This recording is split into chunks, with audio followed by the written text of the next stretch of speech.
the rhythmic, mournful wail of the foghorn, a sound that typically serves as a beacon of hope and a warning of unseen dangers, can, under certain circumstances, transform into something far more sinister. It can become the very embodiment of loneliness, a dirge for the lost, a prelude to the inexplicable. Imagine, if you will, being cast adrift on the vast, unforgiving expanse of the North Atlantic, the only constant companion the relentless wind and the ceaseless churning maw of the ocean. Now, imagine being tethered to a solitary rock, miles from any inhabited land, entrusted with the sacred duty of keeping a light burning, a sentinel against the encroaching darkness. And then, imagine that light, that beacon of civilization, suddenly, inexplicably, going dark. This is not a tale of a shipwreck, nor of a brave rescue against insurmountable odds.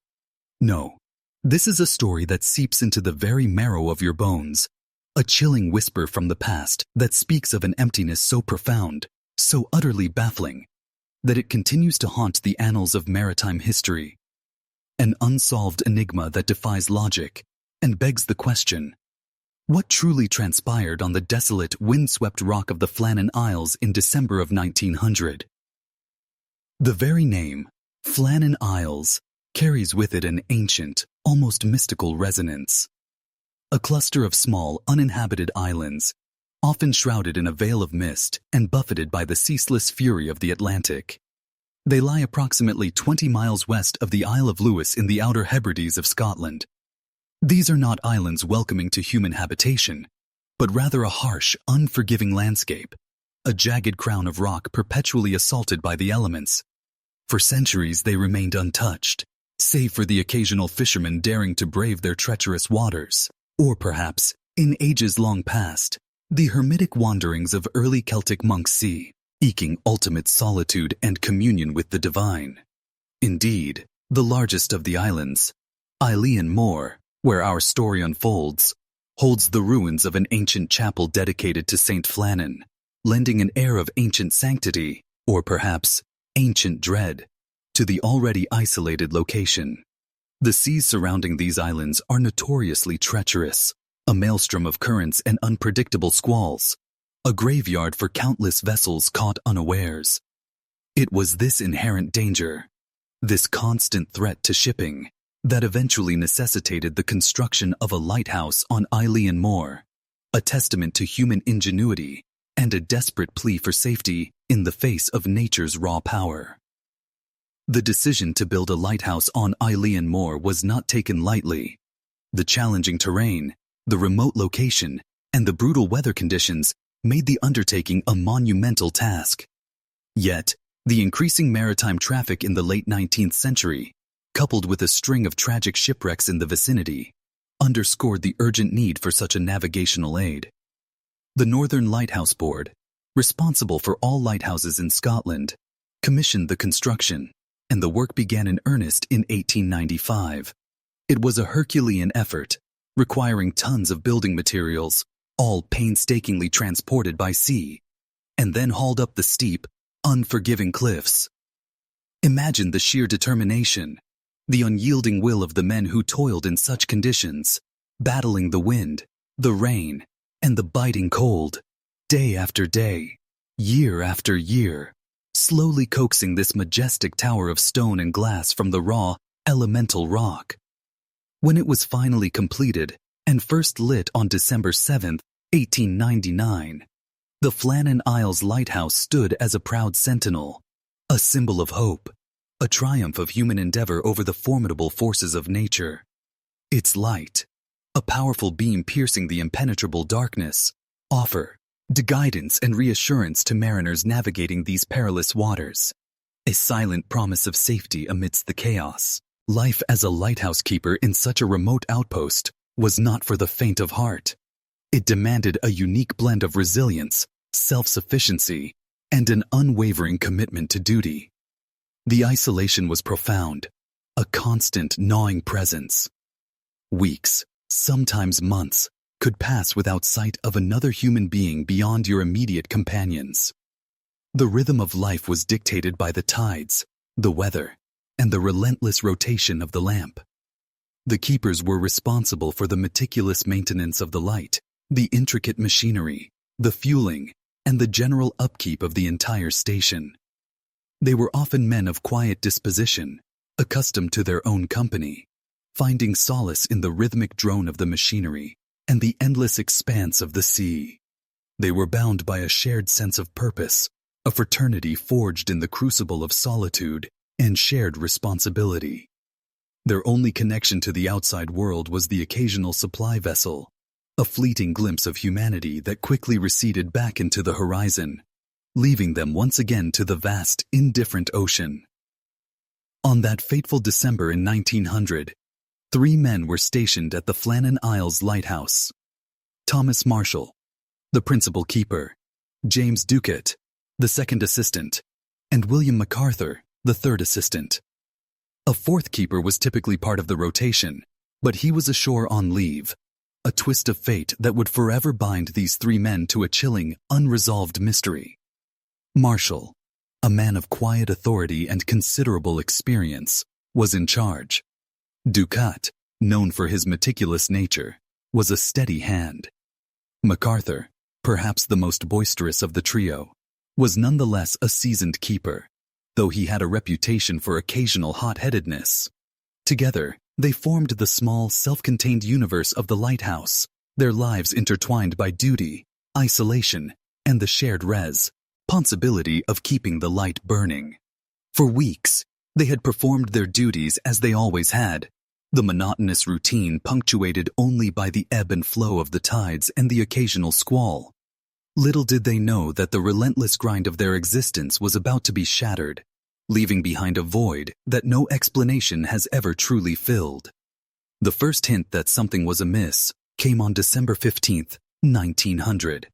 The steamship Arctur, en route from Philadelphia to Leith, passed the Flannan Isles and noted in its log that the lighthouse was not lit. This observation, however, was not immediately reported due to the limitations of communication at sea in that era.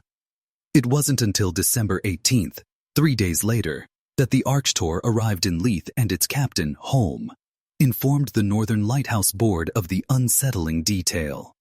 The news sent a ripple of concern through the board, but given the often unpredictable nature of the weather around the Flannan Isles, it was initially assumed that severe storms might have damaged the lamp or prevented the keepers from tending to it.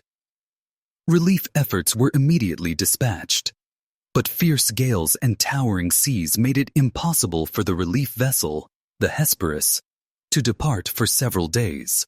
Finally, on December 26th, more than 10 days after the Arctur's initial sighting, the Hesperus, under the command of Captain Jim Harvey, set sail for Elian Moor.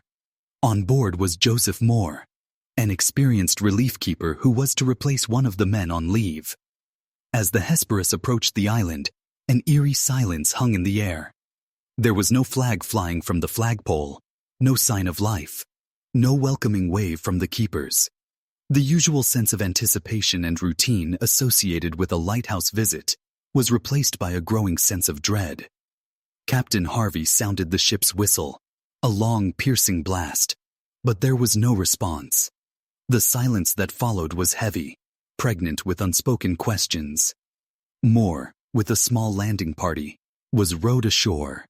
The climb up the steep, slippery steps to the lighthouse entrance was arduous, made all the more unsettling by the profound stillness that enveloped the island. There was no one to greet them at the landing, no familiar faces.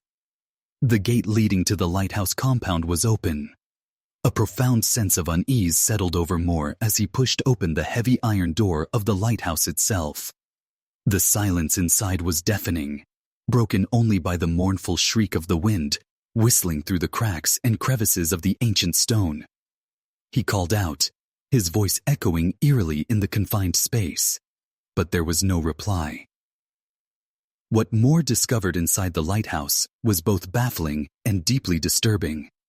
The lamps were clean and polished, ready to be lit, but they were unlit. The clock, a crucial piece of equipment in any lighthouse, had stopped. In the kitchen, a partially eaten meal lay on the table, as if the keepers had simply walked away mid-sentence. A chair was overturned. In one of the bedrooms, the bed was unmade, suggesting someone had recently slept there, or perhaps left in a hurry. 2 oilskins, Vita Tom, all for protection against the ferocious elements, were missing, indicating that at least 2 of the keepers had ventured outside. However, the 3rd set of oilskins, belonging to Thomas Marshall, the principal keeper, remained on its hook, suggesting he had stayed inside. This detail, seemingly innocuous, would later become a focal point of many theories. The logbook, an essential record of daily events and observations, was open, but the last entry was dated December 15th, the same day the Archtor had noted the unlit lamp. The entries leading up to the 15th spoke of severe storms, winds of hurricane force, and unprecedented waves crashing over the island, even reaching the lantern room, which stood over 100 feet above sea level. This was an extraordinary occurrence, indicative of the sheer power of the tempest. The scene painted a picture of a sudden, inexplicable departure, a moment frozen in time. There were no signs of a struggle, no bloodstains, no notes, no indication of foul play within the lighthouse itself.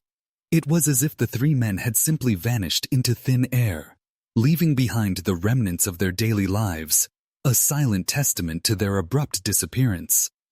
Moore and the landing party conducted a thorough search of the island, meticulously combing every crevice and cranny, every rocky outcrop, every stretch of the desolate landscape. They found nothing. No bodies, no wreckage, no discernible clues that could shed light on the fate of the 3 lighthouse keepers. The only tangible evidence they found was in the west landing area, a heavy iron railing that had been bent out of shape, and a supply box that had been dislodged and its contents scattered. This suggested the immense force of the storm and confirmed the logbook entries regarding the severity of the weather. But where were the men? And how could 3 experienced lighthouse keepers, intimate, lie familiar with the dangers of their environment, simply disappear without a trace? The official investigation into the disappearance began almost immediately, spearheaded by Robert Muirhead, the superintendent of the Northern Lighthouse Board, who arrived on Isle Moor on December 29th. Muirhead was a seasoned and highly respected figure, deeply familiar with the workings of lighthouses and the men who tended them. His report, submitted to the board in January 1901, became the cornerstone of the official explanation. Yet it failed to fully quell the burgeoning tide of speculation and unease. Muirhead meticulously examined the lighthouse and the island, cross-referencing his findings with Joseph Moore's initial observations. He noted the missing oilskins, the untouched meal, the stopped clock, and the last logbook entry. He also paid particular attention to the damage at the west landing, where the bent iron rail and the dislodged supply box indicated the immense power of the storm. His conclusion, after a thorough investigation, was that the 3 keepers had likely been swept away by an extraordinarily powerful wave. He theorized that Marshall, concerned about the missing oilskins of his 2 companions, had ventured out to the west landing to search for them, or perhaps to secure something that had come loose in the storm. Muirhead posited that Marshall, upon seeing the immense wave approaching, had run to assist his colleagues, leaving his own oilskins behind in his haste. All 3, he concluded, were then tragically engulfed and swept out to sea. This rogue wave theory became the official explanation, attributing the tragedy to the inherent dangers of the sea and the unpredictable ferocity of nature.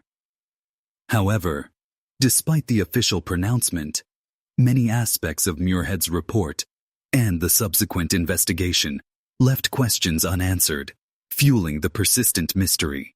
Why, for instance, would all 3 keepers be outside the lighthouse at Tikom, same time, especially during a severe storm? Lighthouse protocol explicitly stated that at least 1 keeper should always remain inside to tend to the light. While 1 or 2 might venture out for urgent repairs, all 3 departing simultaneously was highly irregular, almost unthinkable for experienced men. Furthermore, the location of the damage at the West Landing was on the side of the island least exposed to the most severe storm conditions, raising doubts about the specific timing and nature of the rogue wave event. The untouched meal, the overturned chair, the unmade bed. These domestic details hinted at a sudden, perhaps unexpected, interruption to their routine, rather than a planned excursion into the storm. The lack of any bodies, despite extensive searches, also contributed to the enduring uncertainty. The sea, while vast, often yields its secrets, even if only in fragments. But in this case, there was nothing. As the official investigation concluded, the void left by the missing keepers began to be filled with an array of theories and speculations, each more tantalizing and unsettling than the last. The sheer inexplicable nature of the disappearance invited imaginative conjecture, and the isolation of the Flannan Isles provided a fertile ground for such stories to take root and flourish.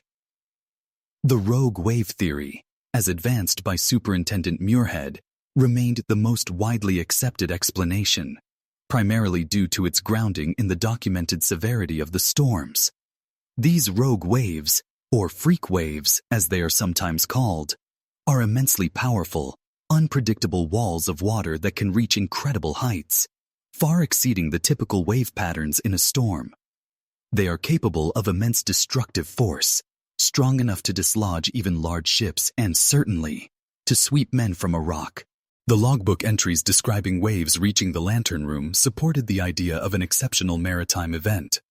It is plausible, many argued, that the three men, perhaps responding to an emergency at the landing, were caught completely unawares by such a monstrous wave, pulled into the churning abyss before they could react.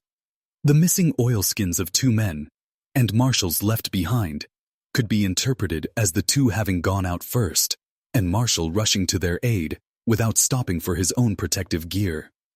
This theory, while offering a rational explanation, still struggles with the breach of protocol regarding all three men being outside. Another prominent theory, often whispered in hushed tones, centered around the possibility of murder. The remote nature of the lighthouse, the confined living conditions, and the profound isolation could easily breed tension and conflict among the keepers. William MacArthur, the third assistant, was known for his temper and had a history of insubordination. Could an argument, perhaps fueled by the relentless stress of their isolation or the severity of the storm, have escalated into violence? One keeper killing the others, and then, in a fit of madness or despair, leaping into the sea himself, or being swept away while disposing of the bodies. The overturned chair in the kitchen could be interpreted as a sign of a struggle, a heated exchange. However, the lack of any bloodstains, a weapon, or any other forensic evidence made this theory difficult to prove. Furthermore, while interpersonal conflict might be a factor, the idea of one man successfully overpowering and disposing of two others, and then himself vanishing without a trace, strains credulity for many. Moving into the realm of the more unusual supernatural explanations quickly gained traction among those who believed the official narrative was insufficient. Flannan Isles, with their ancient chapel and history of hermit monks, already possessed an aura of mystery. Some posited that the keepers had encountered something unearthly, a spectral presence, a creature from the deep, or perhaps an ancient curse awakened by their presence. Whispers of a giant sea monster, a forgotten deity, or even an alien abduction began to circulate, fueled by folklore and the inherent human desire to explain the inexplicable with the extraordinary. Could the men have been driven to madness by some unseen force, a psychological breaking point induced by the crushing isolation and the relentless primal power of the storm? The idea of a shared delusion or a collective hallucination, leading them to some unknown fate, was also considered by some. While these theories lack any scientific basis, they speak to the deep human need to make sense of events that defy conventional understanding, tapping into our primal fears of the unknown and the power of the natural world. A more grounded yet equally unsettling theory suggested a cover-up by the Northern Lighthouse Board. Perhaps something truly extraordinary happened, something that the authorities deemed too unsettling or too damaging to public morale to reveal. Could there have been an accident involving military secrets, a hidden cache of something valuable, or even an encounter with something deemed too sensitive for public consumption? The swiftness of Muirhead's investigation and the firm, albeit somewhat unsatisfying, conclusion fueled suspicion among some. Was there evidence that was deliberately suppressed, or a narrative carefully crafted to maintain order and prevent panic? This kind of theory often arises when official explanations feel incomplete, leaving room for a more conspiratorial interpretation of events. However, there is no credible evidence to support the idea of a deliberate 8 cover-up, and the Northern Lighthouse Board has consistently maintained its initial findings. Finally, there was the less dramatic, but equally tragic possibility of a series of unfortunate events. Perhaps the men, under extreme duress from the storm, made a series of critical errors in judgment.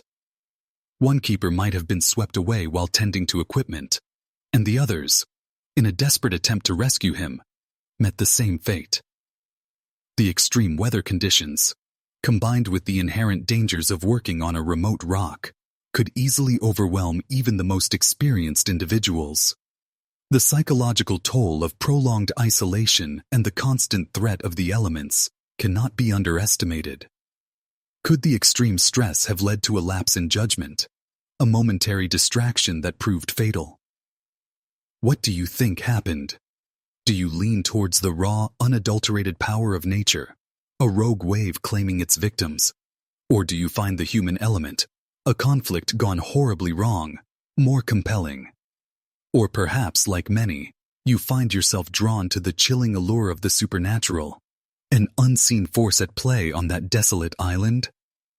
The enduring power of the Flannan Isles mystery lies precisely in this ambiguity, the tantalizing lack of a definitive answer that allows our imaginations to fill the void. The enigma of the Flannan Isles Lighthouse Keepers is not an isolated incident in the vast, often unsettling history of maritime mysteries. The sea, in its boundless expanse and unfathomable depths, has claimed countless lives and swallowed innumerable secrets, leaving behind a trail of unanswered questions that continue to captivate and haunt us. Consider, for instance, the infamous Mary Celeste, a brigantine found adrift in the Atlantic Ocean in 1872. Perfectly seaworthy, with its cargo intact, but utterly deserted. No sign of its crew of 7, nor of the captain's wife and young daughter, was ever found. The table was set for a meal, and a child's too. I lay on a bed, much like the eerie scene in the Flannan Isles Lighthouse. Theories have ranged from piracy and mutiny to a waterspout, or even an encounter with a sea monster. The unsettling parallels with the Flannan Isles, an abrupt, inexplicable abandonment with no trace of the occupants, speak to a shared human vulnerability in the face of the sea's unpredictable power and the chilling possibility of something beyond our comprehension. Then there are the numerous ghost ships of folklore and legend, spectral vessels eternally sailing the high seas, their crews long lost to the waves. The Flying Dutchman, perhaps the most famous of these, is said to be cursed to sail forever, unable to make port, a harbinger of doom to any who glimpse its ghostly sails. While these are tales born of superstition and fear, they reflect a deep-seated human understanding of the sea as a place where the ordinary rules of existence can sometimes break down, where the boundary between life and death, presence and absence, can become disturbingly blurred. The Flannan Isles, with its 3 vanished keepers, feels like a story that could easily slip into such folklore, a modern ghost story born of true events. The very nature of lighthouses, these solitary sentinels against the storm, seems to invite stories of the strange and the unexplained. Their isolation, their exposure to the raw elements, and the constant psychological pressure on their keepers have led to numerous tales of cursed lighthouses and spectral occurrences. Many lighthouses around the world are reputed to be haunted by the spirits of keepers who died at their posts, or by the souls of those lost at sea, whose fate they could not prevent. The Bass Rock Lighthouse in Scotland, for example, is said to be haunted by the ghost of a keeper who mysteriously disappeared. The St. Augustine Lighthouse in Florida is famously home to, several resident ghosts, including the spirits of children who drowned nearby. These stories, whether true or purely products of folklore, underscore the unique psychological environment of a lighthouse, a place where the veil between worlds can feel thin, and where the human mind, left to its own devices in profound isolation, can conjure unsettling realities. Sailor folklore itself is replete with superstitions and warnings about the sea's power and its hidden dangers.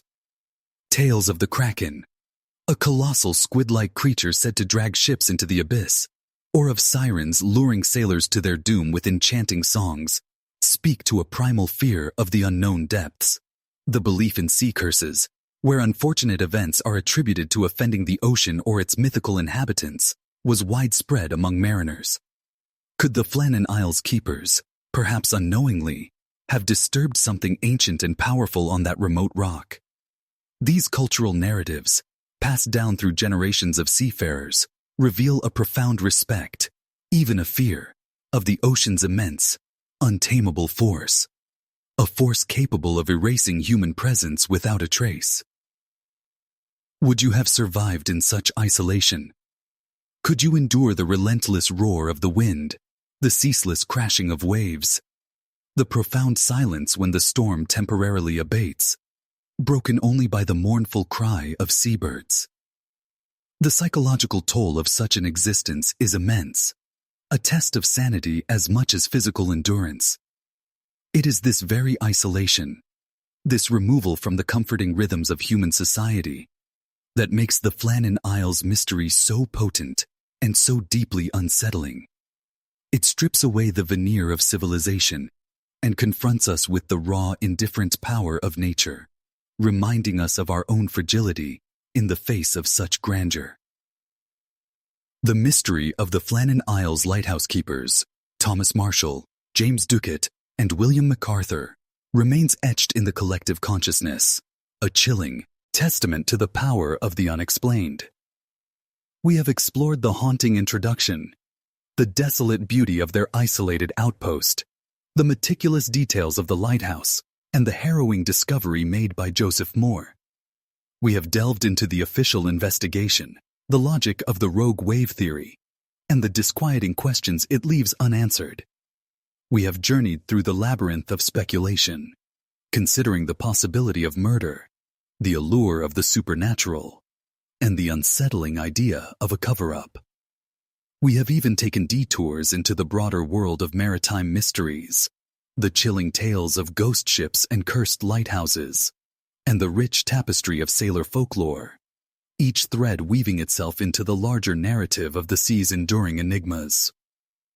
Yet despite all the theories, all the investigations, and all the years that have passed, the truth remains elusive, a secret held tightly by the windswept rocks and the churning waters of the North Atlantic. The Flannan Isles Lighthouse continues to stand, its beam piercing the darkness, a silent monument to three men who simply vanished. The answers they took with them remain buried beneath the waves, or perhaps scattered across the desolate landscape of Isle and Moore, waiting to be discovered, or perhaps never to be found at all. And so, we are left with the lingering questions, the unsettling echoes of their disappearance. What truly transpired on that remote island in December of 1900? Were they victims of a monstrous wave, swallowed by the insatiable maw of the ocean? Did internal strife erupt into a tragic, violent end? Or did something far more ancient, far more inexplicable, claim them? The lighthouse stands, a sentinel of stone and glass, but its true story, the final chapter of those three men, remains unwritten, a haunting whisper carried on the wind, a perpetual mystery murmuring on the depths of the sea. And as the foghorn sounds its mournful cry, piercing the shroud of time, we are reminded that some secrets, perhaps, are meant to remain forever lost to the darkness.